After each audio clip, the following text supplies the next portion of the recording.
बिस्मिल्लाहिर्रहमानिर्रहीम। अस्सलाम वालेकुम।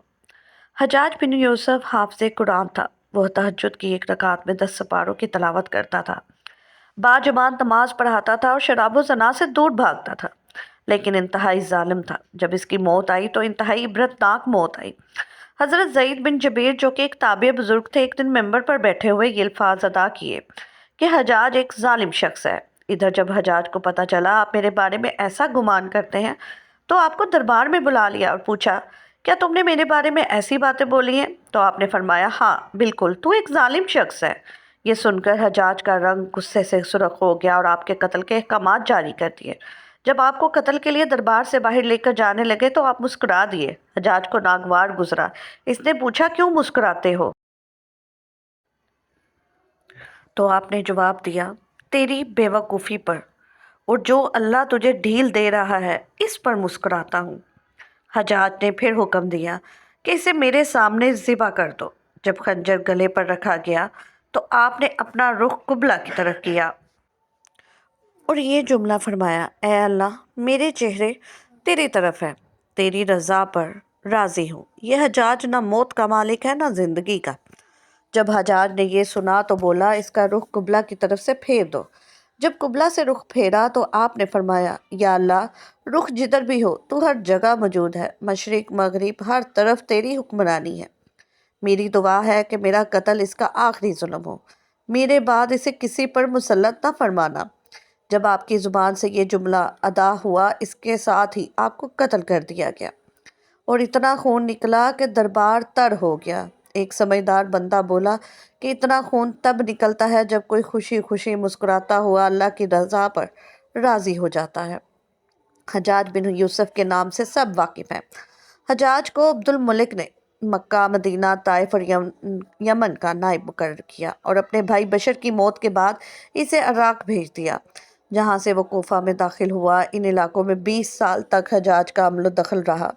इसने कोफे में बैठकर ज़बरदस्त फतूहात हासिल की। इसके दौर में मुसलमान मुजाहिदीन चीन तक पहुँच गए थे। हज्जाज बिन यूसुफ ने ही कुरान पाक पर इराब लगवाए। अल्लाह ताला ने इसे बड़ी फसाहत, बलागत और शुजाअत से नवाजा था। हज्जाज हाफिज़ कुरान था, शराब नोशी और बदकारी से बचता था। वो जहाद का धनी और फतूहात का हरीस था, मगर इसकी तमाम अच्छाइयों पर इसकी एक बुराई ने पर्दा डाल दिया। और वो बुराई क्या थी?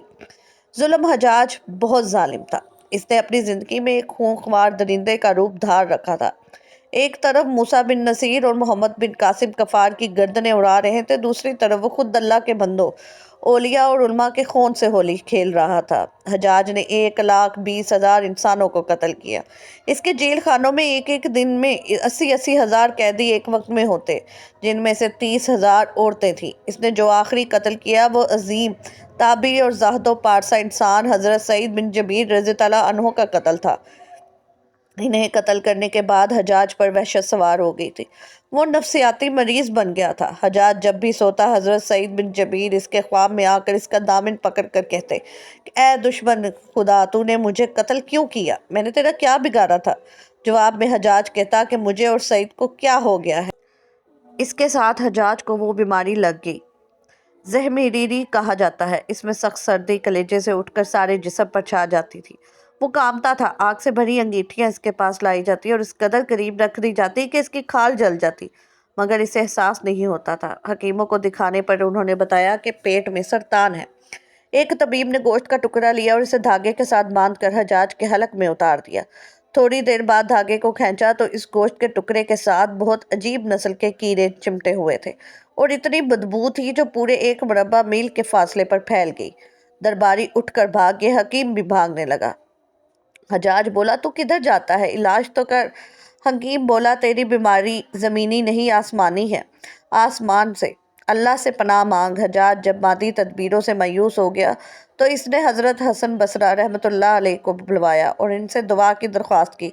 वो हज्जाज की हालत देख कर रो पड़े और फरमाने लगे, मैंने तुझे मना किया था कि नेक बंदों के साथ छेड़छाड़ ना करना, इन पर जुल्म ना करना, मगर तू बाज ना आया।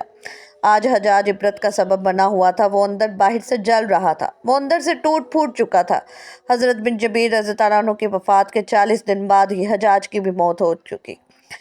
کمنٹ باکس میں رسول پاک پر درود بھیجنا نہ بھولیے گا۔ پوسٹ اچھی لگی ہو تو شیئر ضرور کیا کریں، کیونکہ حدیث پاک میں آتا ہے کہ اچھی بات دوسروں تک پہنچانا بھی صدقہ جاریہ ہے۔ جزاک اللہ۔